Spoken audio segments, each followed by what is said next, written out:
Hi everyone, Sean Wassell here. At the point in time when most developers realize they want to add user auth to an application, they've already built out a lot of the application's features. Now, in situations like this, it's important that developers have a good strategy for how to add user auth to an existing React app.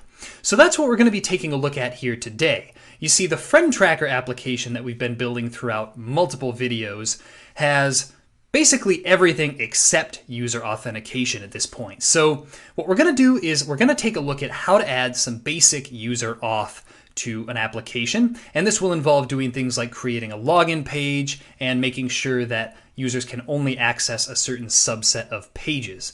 And the process for this is going to be a little bit different than what we've seen when building an app from scratch using user auth.